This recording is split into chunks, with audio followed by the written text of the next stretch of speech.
अपने ठीक होने का दिखावा करें, भले जिंदगी कितनी ही मुश्किल क्यों ना हो।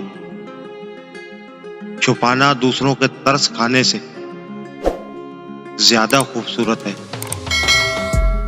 जमीन इंतकाल के बाद बंदे की होती है और बंदा इंतकाल के बाद जमीन का हो जाता है।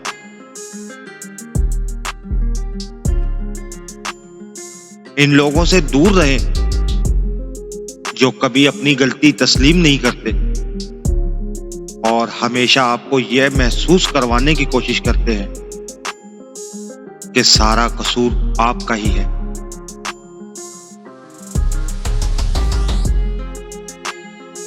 जरूरी नहीं कि हर हंसी में खुशी ही छुपी हो। कुछ कह के इसलिए भी ऊंचे लगाने पड़ते हैं कि गम का शोर किसी को सुनाई ना दे। इंसान रिश्तों की तलखियां कभी भी नहीं भूलता, मगर रिश्तों को आगे बढ़ाने और निभाने के लिए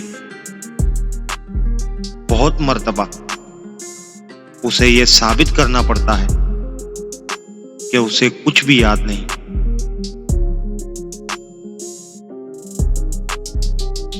गलतफहमी छोटी हो या बड़ी,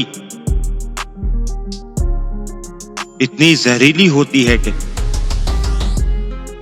सालों के ताल्लुकात को खाक में मिलाकर रख देती है।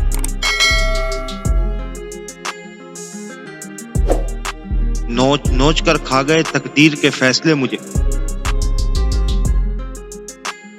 अब मुझे कहा जाता है कि होश में रहा करो।